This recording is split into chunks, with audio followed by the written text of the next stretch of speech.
এ পর্যায়ে বক্তব্য রাখার জন্য অনুরোধ করছি মানিকগঞ্জ পৌরসভার সংগ্রামী আমির সাবেক ছাত্রনেতা জননেতা হুমায়ুন কবির। এগোদলের ঐক্য জোটের আন্দোলন। আমার প্রিয় মানিকগঞ্জবাসী, আসসালামু আলাইকুম ওয়া রাহমাতুল্লাহ। আমরা গভীরভাবে লক্ষ্য করলাম 2026 সালের 12 ফেব্রুয়ারি নির্বাচন পরবর্তী দেশের 20 কোটি মানুষ যে আশা আকাঙ্ক্ষার প্রত্যাশা গুনছিল, ঠিক তার 2 মাস পরবর্তী সময়ে গভীরভাবে লক্ষ্য করলাম এদেশে আবারও চাঁদাবাজি গর্জে উঠেছে, এদেশে আবারও টেন্ডারবাজি চলছে।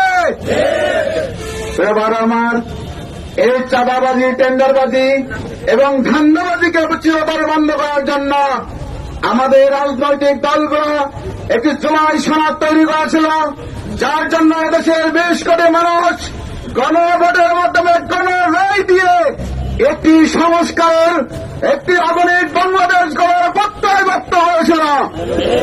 কিন্তু আমরা গভীরভাবে দেখলাম একটি স্বার্থান্বেষী মহল, একটি কুচক্রী মহল, একটি স্বার্থবাদী দল আবার তাদের আখের গ্রহণের জন্য এই গণভোটকে বঞ্চন করার জন্য চেষ্টা করা হচ্ছে।